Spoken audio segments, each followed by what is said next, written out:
Hello everyone. Welcome to this second webinar in the IPBES webinar series, delivered to you by the IPBES Task Force and Technical Support Unit on Capacity Building. Thank you so much for joining us today. Through the IPBES webinar series, we offer webinar sessions aiming to build capacities for those involved in and wanting to learn more about IPBES.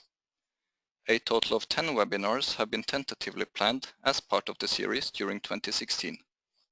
More information about upcoming webinars will be posted on the events calendar on ipbes.net and distributed via email. We will in addition post recordings of all webinars in the IPBES webinar series, including this one, on www.ipbes.net/webinars. In today's webinar we are partnered by Professor Sandra Diaz. Sandra is a member of the IPBES Multidisciplinary Expert Panel and the Task Force on Indigenous and Local Knowledge.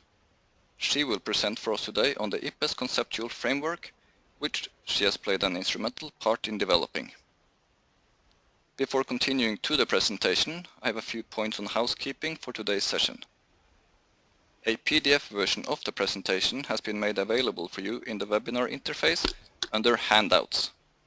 Through the hyperlinks in that document, you will also be able to access the documents the presentation draws upon. We will not interrupt the presentation for questions, but we will have a facilitated Q&A session in the second half of the webinar. If you have any questions you would like to ask, you can submit these during the presentation using the toolbar facility in the GoToWebinar interface on your screen. You can also post any questions you might have concerning technical issues. We will, in addition to Professor Diaz, have a team of 2 members of the Technical Support Unit answering as many as possible of your questions. However, we ask for your understanding if we are not able to cover all incoming questions, as more than 300 attendees have registered for the webinar. If you after this webinar session have any questions regarding the IPBES webinar series or the work of the IPBES Task Force and Technical Support Unit on Capacity Building, please feel free to send us your questions via email to tsu.capacitybuilding@ipbes.net. As we aim to continuously improve the form and content of our webinars, we hope you will take the time to answer a 2-minute survey that will pop up on your screen once you exit the webinar. I will now hand over to our presenter to begin today's session on the IPBES Conceptual framework. We really look forward to this presentation, and I hope all of you listening in find the session both interesting and useful. Okay, Sandra, over to you. Good luck. Okay, thank you. Good morning, everyone, or good afternoon, or good evening, wherever are you in the world. This is going to be a short presentation on the main features of the IPBES conceptual framework. This framework is a highly simplified model of those main elements and interactions between the natural world and humanity that are most relevant to the IPBES goal. It's also a tool for shared working understanding across different disciplines, knowledge systems and stakeholders that are expected to be active participants in IPBES. The first question is, why do we need a conceptual framework in IPBES? A conceptual framework is needed as a conceptual and theoretical and methodological scaffolding for all the activities and products of IPBES. It's a way to organize all the input information, and it's a way to organize the products. It also provides guidance to all the assessments of the platform in their scoping, analytical and synthesis work, and also in their policy actions. It contributes to the consistency and intercomparability between, for example, different regional assessments, between the regional and the global assessments, and between all these and the thematic assessments of the platform. And finally, we expect it to provide a meeting point for different knowledge systems and stakeholders. Now, the conceptual framework of IPBES has some distinctive features. It is the result of an extensive consultative process involving very different stakeholders at various stages, some of them remote and some of them in-person meetings. Although it is about biodiversity, it places the main focus on human actions, particularly governance, institutions, and decisions, because they are assumed to be at the root of both the diversity crisis and its possible solutions. And it also explicitly embraces different knowledge systems, including natural, social, and engineering sciences, as well as indigenous and local knowledge.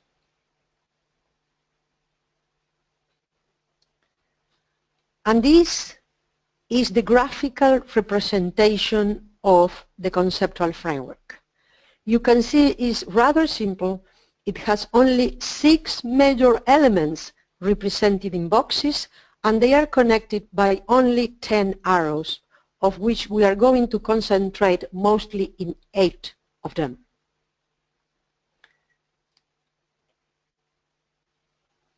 These 6 core interlinked elements provide a framework for the relationship between people and nature. Each element represents an overarching category that can be identified by people of very different walks of life. For example, it can resonate with the scientific views and also with other knowledge systems. The framework is also very explicit in terms of temporal and spatial scale. At the temporal scale, it recognizes that the interactions between the elements change over time. In terms of spatial scale, IPBES assessments focus at the supranational to global spatial scales. However, relationships at those scales are dependent on interactions among many variables at finer national and subnational scales.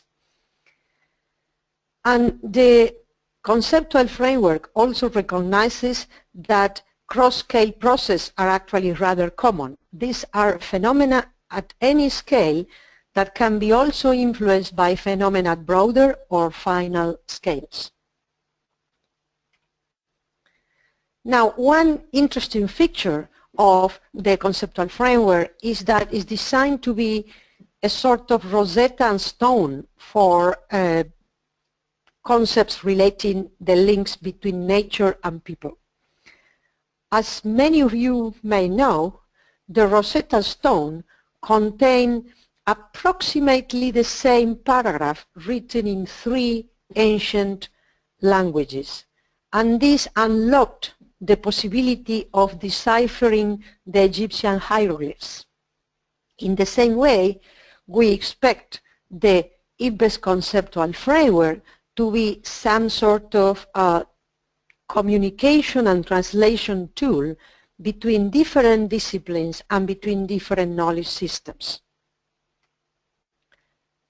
So, for example, each of the boxes, which we call elements, has a headline, a title in large black bold font. These are the inclusive names, names that can resonate, can be understood and be found relevant by very many different stakeholders. Now, within each of these inclusive categories, different knowledge systems and sciences can define their subcategories, categories which are more specific, more familiar to them. And we have used what we call the green channel in green font to designate the categories of Western sciences. And we have used the green channel, sorry, the blue channel to designate categories which are more used in knowledge systems other than Western science. So, for example, when we refer to nature, mainstream ecology and biogeochemistry will talk about biodiversity, ecosystems, the evolutionary process, the biosphere, etc. Whereas from other knowledge systems, similar concepts are Mother Earth or systems of life. Similarly, when we talk very generally about nature's benefits to people, all the good things that people obtain from the natural world, we can talk about them with the categories which are very common in ecology and mainstream economy, such as ecosystem goods and services, or natural resources, or natural capital. Or we can talk about them from other knowledge systems, which probably will find the term services or the division between services and benefits inadequate, and therefore would prefer to talk about similar but more holistic categories such as nature's gift, which is a category that is used both in the Andes and in southeastern Asian traditional cultures. Another example is the element good quality of life. This is the idea of a fulfilling human life, and we talk about it in terms of mainstream economy and design indicators such as GDP or income, or we can talk about it in terms of more holistic categories such as living well in harmony and balance with Mother Earth, which is a category that many indigenous peoples in Latin America use. The important thing here is, first, that the names of the inclusive categories, those in black bold, are sort of fixed. These are the names that we ask everybody in the assessments to use, because they provide the communication point, the understanding point for different stakeholders. But within these names, the examples we have used for the green and the blue categories are just illustrative examples. Surely there will be many other ways to refer to these boxes according to the social sciences, economy, ecology, and also different indigenous peoples in the world would define these different categories using other terms. And of course, all these categories are only partially equivalent. There is only partial equivalence between the green and blue categories, and is also not a complete match between categories in the blue lines or between the categories in the green lines. For example, the categories of ecology are not the same categories used in social anthropology, for example, although they are both within the Western science paradigm. But in IPBES, the intention is not to emphasize these partial mismatches, but rather to put the emphasis in the coincidences, in how different stakeholders can talk about the same meaningful concepts and make questions about those meaningful concepts that make sense to everyone. So just going very quickly through each of the elements, we already said something about nature. Nature is basically the natural world, with emphasis on the diversity of living organisms and their interaction among themselves with the environment. Nature's benefits to people are all the benefits that humanity obtains from nature, but also includes the occasional disbenefits that we experience from nature. And of course, some things are a benefit for some social groups and a disbenefit for other social groups. Then there is the element anthropogenic assets. This is, in a nutshell, human work. It's all the built-up infrastructure, health facilities, knowledge, technology, financial assets, etc., that together with nature's contribution allows us to get benefits from nature. It's quite important to realize that, probably with the exception of oxygen, the benefits we get from nature don't come only from nature, but from the co-production between the natural world and human work.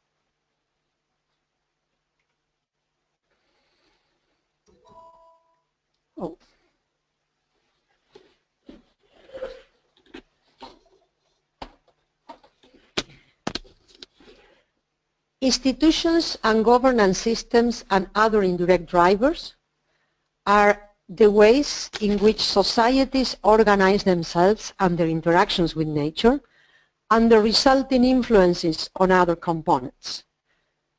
Note the very central position of this element in the conceptual framework diagram. Direct drivers are all those drivers that affect nature directly. They basically get in touch physically with the natural world. They include both natural and anthropogenic direct drivers. Some of these drivers, such as pollution, can have negative impacts on nature. Other drivers, for example, habitat restoration or decrease in the use of pesticides, etc., can have positive effects. Anthropogenic climate change is, according to the conceptual framework, located in this box of anthropogenic direct drivers. Finally, a good quality of life is the achievement of a fulfilled human life. And this has some components which are in common to all humans on Earth. For example, the access to food, water, energy, and livelihood security, health, good social relationships, equity, cultural identity, and freedom of choice and action. But beyond this is a very highly context-dependent context. And of course, it's multidimensional, including material, immaterial, and spiritual components. We just talked about the different elements in the conceptual framework. Now the interlinkages between the elements designated in the diagram by arrows are at least as important as the elements. The first arrow connects good quality of life and indirect drivers. This is because a society's achievement of a good quality of life and the vision of what that entails directly influences institutions and governance systems and other indirect drivers. Through them, good quality of life and the ideas of it influence all the other elements in the conceptual framework.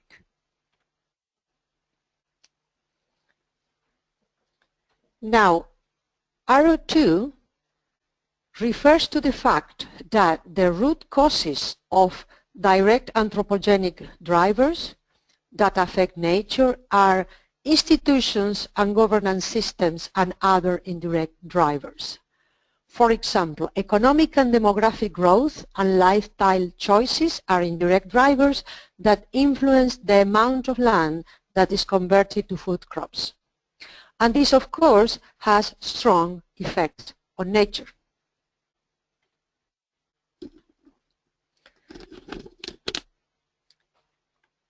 Direct drivers of change, both natural and anthropogenic, affect nature directly through this arrow number 3. These direct drivers are the immediate causes of changes in nature and, as a consequence, also affect the supply of nature's benefits to people through arrow 2. Sorry, through arrow 4.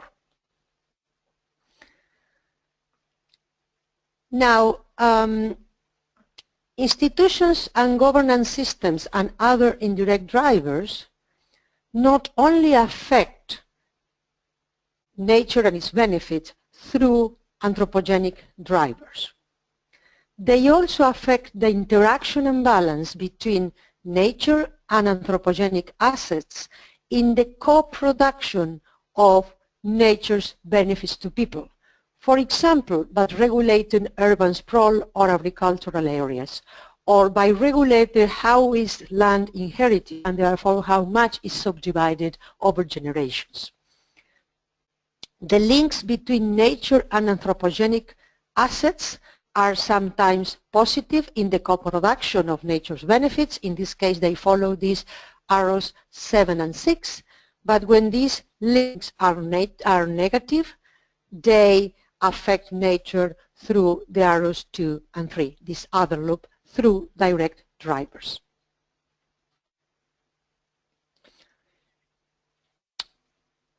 Now, nature's benefit to people are essential for the achievement of a good life. This link, which is arrow 8, is not a trivial link. It's not that any benefit that is produced by nature just naturally flows in an equal way to the good quality of life of everyone involved in the process. This link is actually actively mediated by institutions and governance systems and other indirect drivers.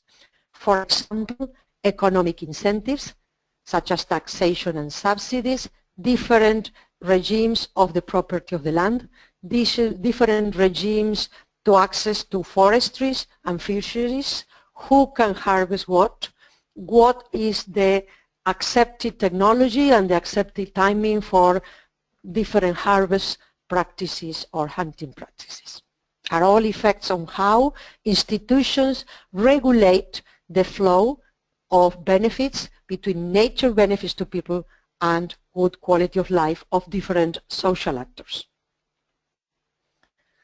And finally, arrows 9 and 10 refer to the fact that direct drivers and anthropogenic assets can also affect a good quality of life directly.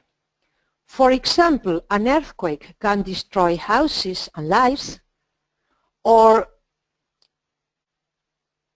the availability of very good healthcare facilities can directly affect quality of life. But these effects are not mediated by nature and nature benefits to people. That's why, although they are acknowledged, IPBES don't deal with them. They are beyond the scope of the platform. Another interesting feature of the IPBES conceptual framework is the fact that it recognizes a plurality of values. Not only the intrinsic values of nature independent of human experience, but also anthropogenic and anthropocentric values. And within anthropocentric values, not only instrumental values, but also relationship values, or also called relational values. These values pertain not so much the utility of things, but rather what is a good relation to these aspects of nature, what is the right thing to do with respect to them. And of course, these multiple values require the use of a plurality of valuation methods. So nature has intrinsic values, but nature's benefits to people, good quality of life, and all the links between them and nature has instrumental and also relational values.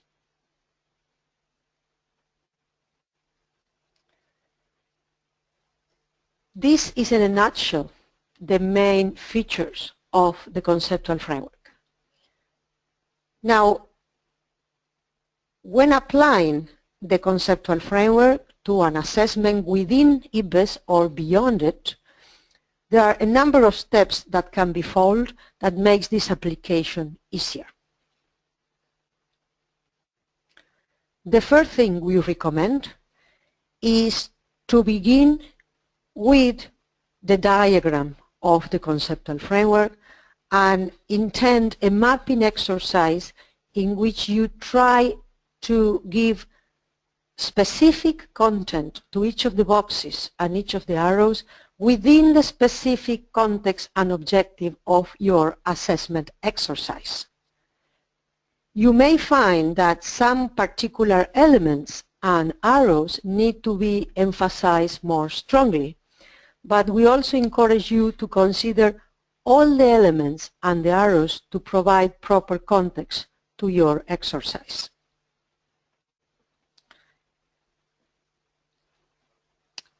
We also encourage you to consider the broadest set of values of nature and its benefits to people, including both instrumental and relational values.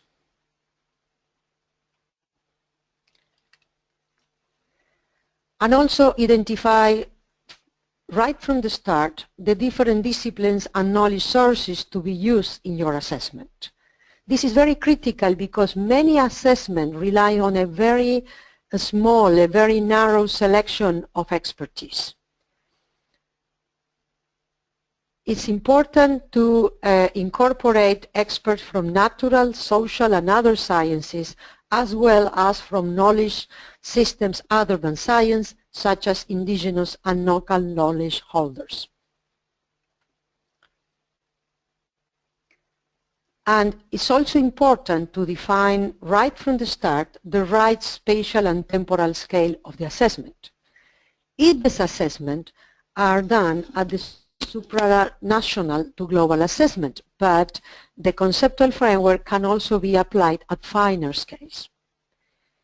In starting the assessment, be explicit in choosing the scale boundaries, that is, what is within and what is beyond, and therefore is not going to be considered in your intended exercise.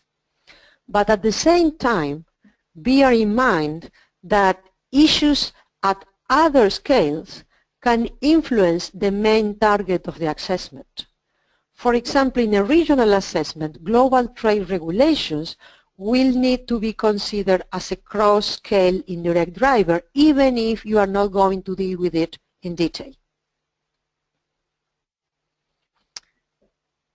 It's also very important to think carefully about indirect drivers.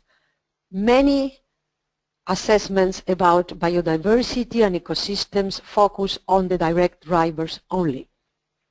And according to the IPBES conceptual framework, different views of what a good quality of life entails strongly affect indirect drivers, such as institutions, consumption patterns, and economic policies that are at the root of the direct drivers. So an incomplete consideration of these indirect drivers can lead to ineffective, incomplete, short-sighted policy options, because they won't target the very root of the problem. And finally, it's important to state trends and scenarios for the future, but also not stop there and try to come up with options for policy and practice. And in doing so, it's important to map the options to specific boxes and arrows in the conceptual framework.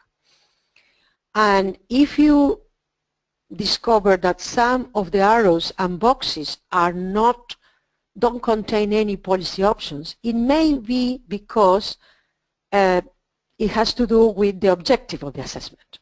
But it also may be because there are some aspects that have been overlooked, and it's important to think about them in more depth. During the whole process, it's very important to consult with the stakeholders often and start early to make sure that the question asked and the products produced are meaningful and relevant to all those involved. This consultation can get different formats, can be in person or remote, can have been interviews, written communication, group meetings, etc. And coming up with a version of the conceptual framework which has the right context for the assessment at hand may require several interactions with the stakeholders, but we do think it's a worthy effort.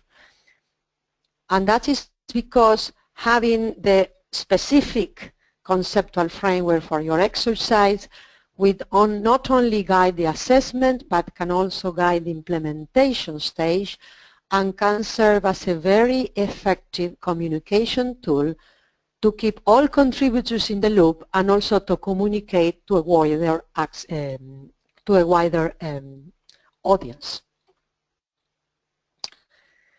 So this is, in a nutshell, how to proceed in applying the conceptual framework to a particular exercise.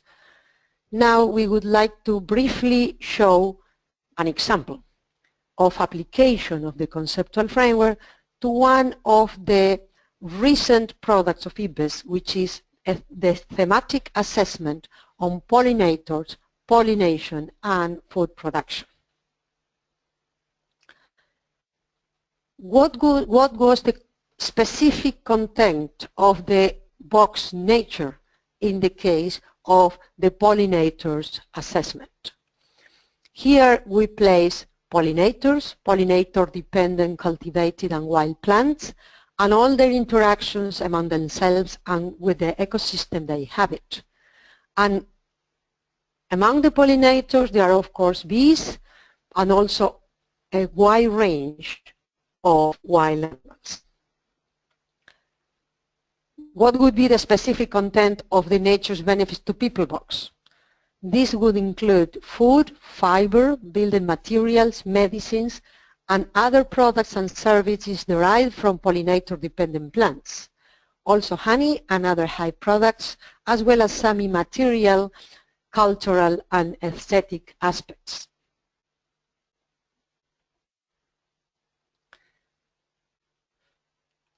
In anthropogenic assets, we place hives, other infrastructure, knowledge about beekeeping techniques, processing and transport, knowledge of the role of wild pollinators in ecosystems.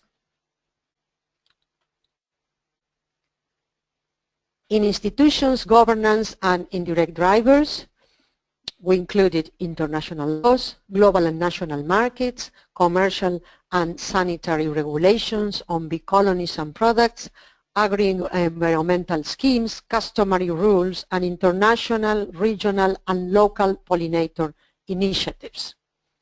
So this is a whole range of formal and informal institutions.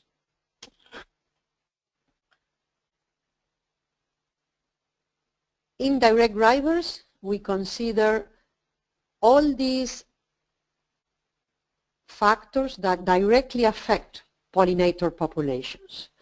Anthropogenic direct drivers include agricultural intensification, landscape fragmentation, pesticide, pathogen introductions, and climate change. Also positive actions such as the establishment of landscape refugia embedded within agricultural landscapes, reduce those pesticides, etc. And finally, what is the link between a good quality of life and pollinators and pollination? First, pollinations are responsible for the productivity of many of the world's crops, which contribute to a healthy diet. Also, beekeeping, pollinator-dependent plant production, honey, and other products support livelihoods. And of course, pollinator landscapes contribute to a rich and meaningful cultural and spiritual life. Pollinators and pollinators are important for many indigenous and local peoples around the world. On the other hand, ideas of a good quality of life can sometimes indirectly negatively affect pollination. For example, by stimulating international demand for commodities that result in increased conversion of land into large-scale industrial agriculture.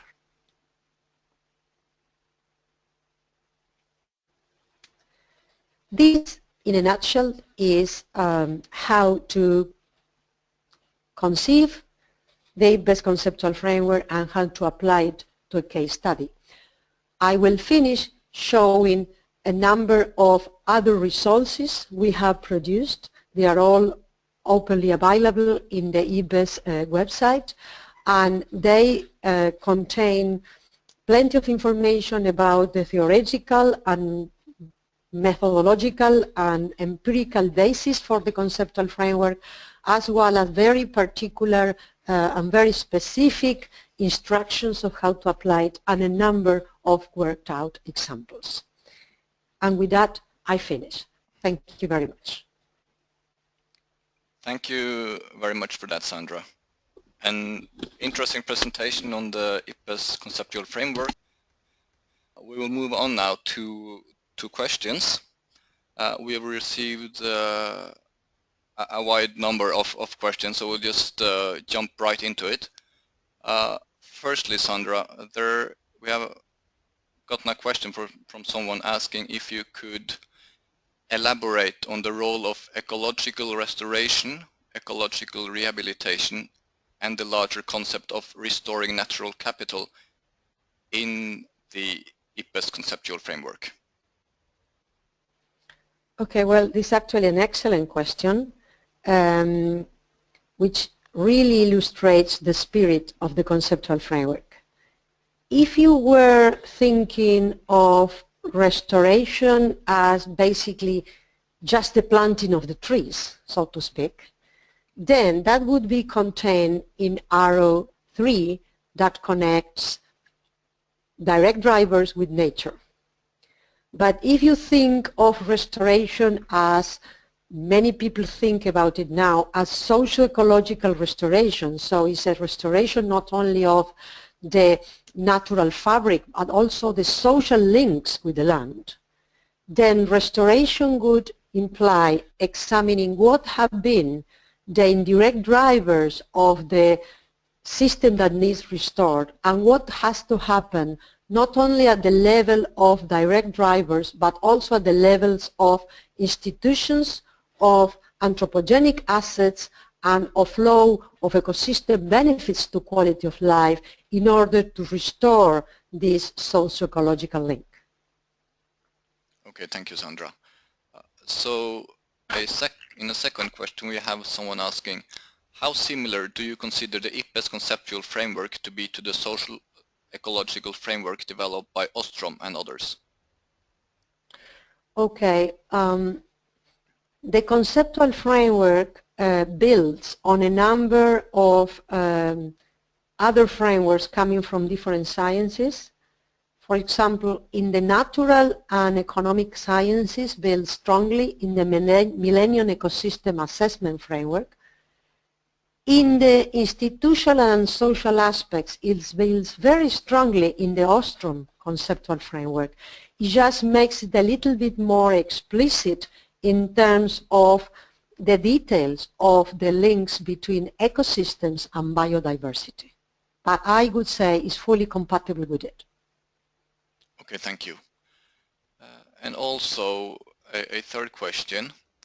Why is there an arrow from institutions and governance and other indirect drivers to ecosystem services in the conceptual framework? Well, part of it I explained when I was explaining the arrows. There is a two-way arrow. On the one hand, part of the institutions are, in part, the institutions determine how much human work you put into the co-production of a nature's benefit to people. For example, the different distribution of work in the household, the way in which the land is divided equally among the different children of a family, or just go to the eldest one, etc. All these institutions do influence on how much benefits you get from an ecosystem. That's one aspect of it. And the other aspect is affecting arrow 8, meaning that the institutions also mediate how is this flow from the benefit which is actually produced in situ and the quality of life of who benefits from it. And this is strongly socially mediated and not necessarily equally distributed, and the distribution follows rules, informal and formal, local and global, that governs how much of these benefits or these benefits of nature gets to very different places and to very different social actors. Okay, thank you. And then we have a question concerning the differences between scientific knowledge and indigenous knowledge and how they are considered within the IPBES conceptual framework. Would you be able to discuss the differences between those types of knowledges? Okay, I can try. Part of it I elaborated when explaining how the conceptual framework can be used as a Rosetta Stone. The differences, well, scientific knowledge in general tends to be, aspires to be very general. And each case is relevant to the extent that adds evidence against or for a very general principle. Whereas indigenous knowledge, by definition, tends to be very, very strongly rooted in local places and is not very general, and it doesn't intend to be general. So that's one very strong difference. The other differences are in how do you validate it. In both systems, you need to demonstrate that the knowledge is valid, but they follow very different rules. In the scientific knowledge, you have to publish, you have in your publication, you have to persuade your peers that what you have done is acceptable and repeatable, and just follows a number of quality control steps. In indigenous knowledge, there is also a number of validation criteria, but they are very, very different. We do have a very, very strong challenge in how to interweave these different streams of knowledge in IPBES. We don't like to use the word integration, because sometimes people may think that one knowledge system sort of swallows up another knowledge system. Here is an interweaving in the same way that different threads of different colors make up a fabric, and each of them preserves their identity, but together they form something which is better than each of them in isolation. This is our vision, our aspirations with IPBES, but we do realize that in practice it's a huge experiment, it's a huge adventure. Okay, thank you, Sandra. And we also have some questions concerning the role of social sciences in IPBES and thinking in terms of the IPBES conceptual framework. We have someone asking, given that intrinsic value features in the IPBES conceptual framework, will IPBES include suitable expertise such as philosophers? Oh yes, we have developed quite a detailed guide to elicit all the very different values of nature and its benefits to people. And in the team that put together that work, there were quite a number of philosophers, as well as economists, anthropologists, biologists. Yes. Okay.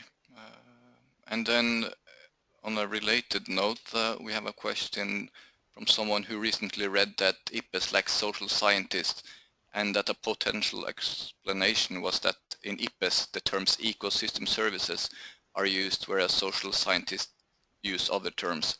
And the question is, what are those other terms used by social scientists, and how different is the view from social scientists from the view from environmental scientists or economists in regard to ecosystem services? Okay.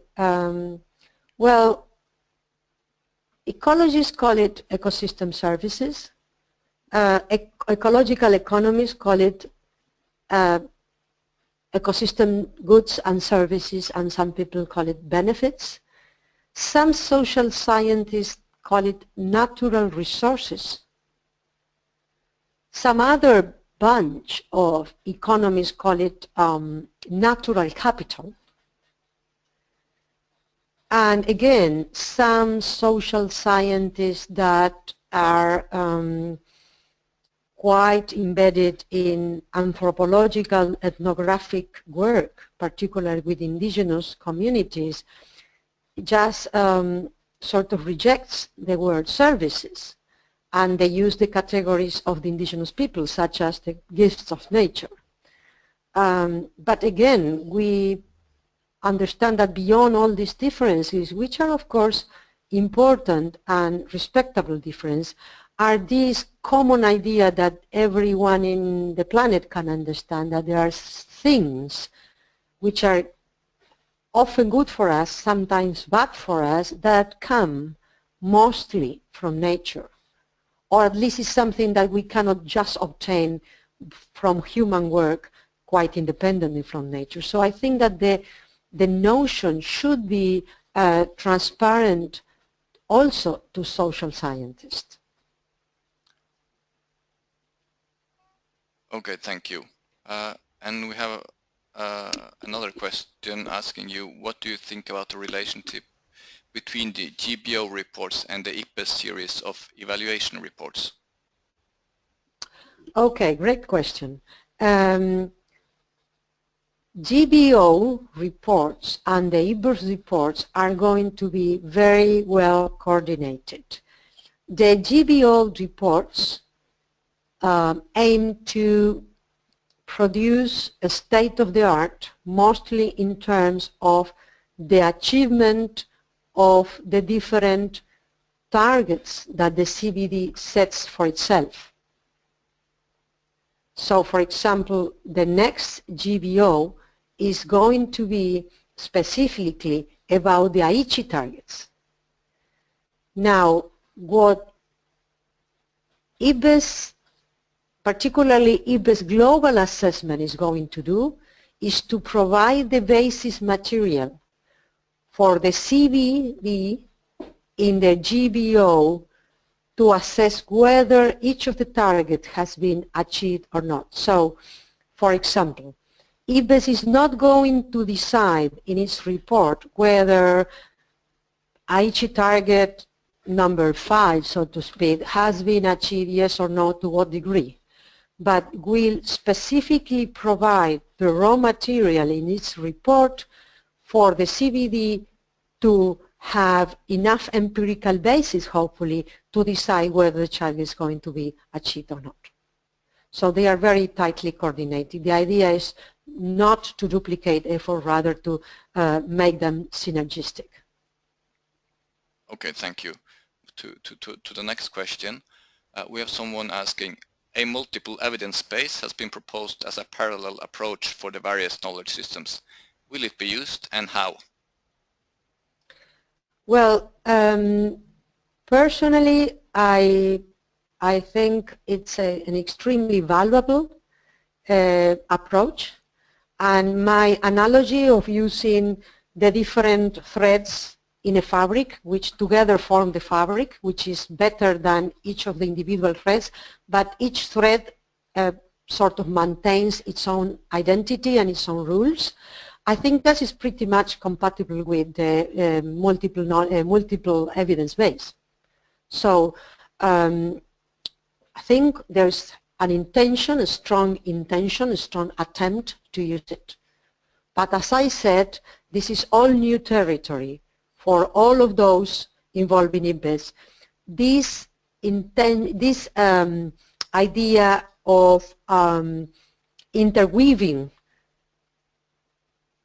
scientific and other knowledge systems in a global initiative has never been tried before in such depth. So it's a challenge for everyone involved. Okay. Moving on to the next question. How does IPBES plan to quantify the Mother Earth aspects of the framework? Okay. I'm not sure we can quantify it. We intend to consider, when understanding what are the states and trends in the natural world and what are the states and trends of nature's benefits to people, we are intending to incorporate the views of those who operate on the world on the basis of the narratives, the cosmovision of Mother Earth, as well as the narratives and cosmovision of biodiversity and ecosystems. Whether it can be quantified in the way ecologists quantify, I don't know, the nitrogen cycling, I don't know, because I normally don't operate within the Mother Earth paradigm, but bringing to the table experts that are that work on this cosmovision should allow us to consider the Mother Earth perspective as well as other indigenous perspectives. Okay, thank you. We also have someone asking whether this conceptual framework is adaptive and can it be modified throughout time depending on identified needs or ways to make it clearer or friendlier? Okay, I guess there's two levels of adaptation here. One is, how do you give specific content, specific flesh and bones to the framework for your specific target. So, for example, the example of pollinators and pollination was an example of how we adapt the general conceptual framework to the specific case of pollinators and pollination. So that level of adaptation is, it's very high. Okay. Now, in terms of whether the elements or the main interactions can be drastically changed, well, the idea is not to change it for this cycle of IPBES. This conceptual framework was the product of a really participatory process. And once has been adopted by IPBES, we basically intend to keep it as it is throughout the whole first cycle, because one of the main objectives of it is just to have comparable categories, just to keep some sort of reasonable scaffolding for the whole exercise. So if we imagine different regional assessments and different thematic assessments trying to come up with their own elements or their own new arrows or their own new elements or changing the categories, etc., is a moving target, and in the end when we try to combine everything it will be basically a whole huge amoeba.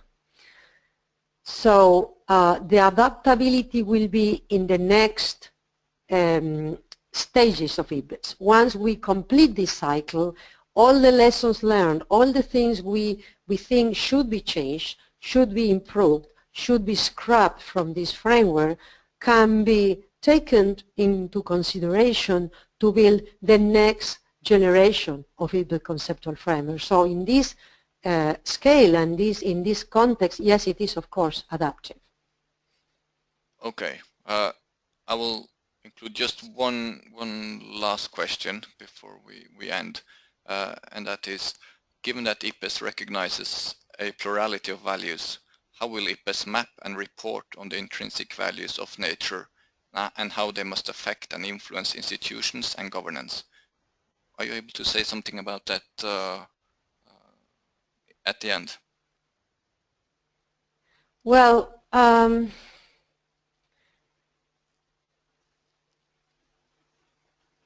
if it all depends on what you mean by intrinsic value.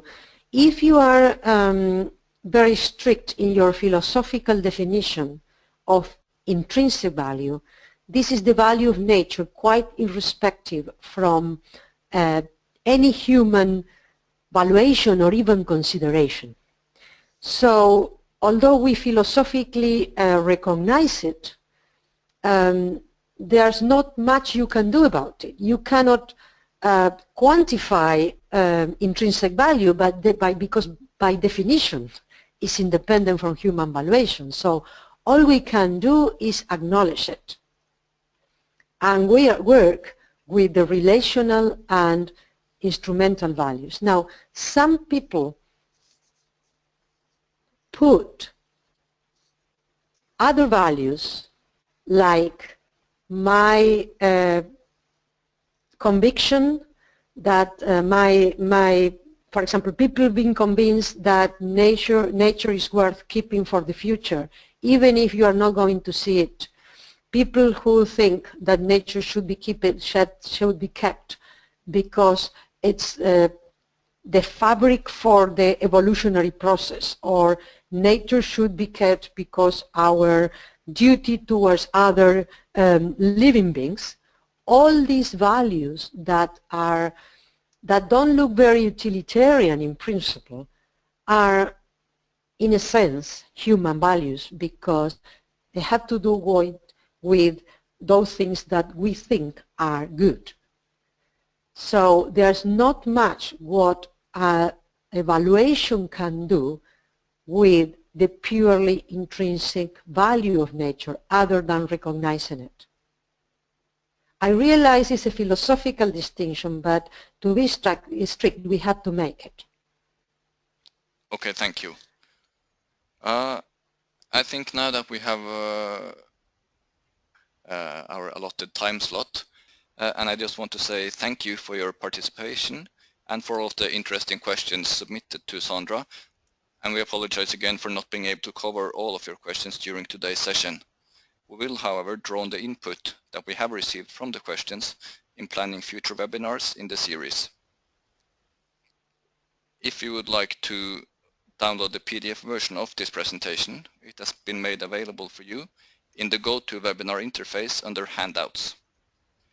If you would like to watch this webinar again or recommend it to someone else, the recording will be posted on www.ipbes.net/webinars. Information about upcoming webinars will be posted on the ipbes.net events calendar and circulated via email once they are scheduled. Now, lastly, before I let you go, I would also like to remind you again that we hope you will answer a short survey about the IPBES webinar series. The survey will pop up on your screen once you exit the webinar and will only take 2 minutes to complete. So, with that, let me again thank Professor Sandra Diaz for taking the time to join us today. Thanks to all of you who have attended the webinar. We look forward to having you again. Goodbye.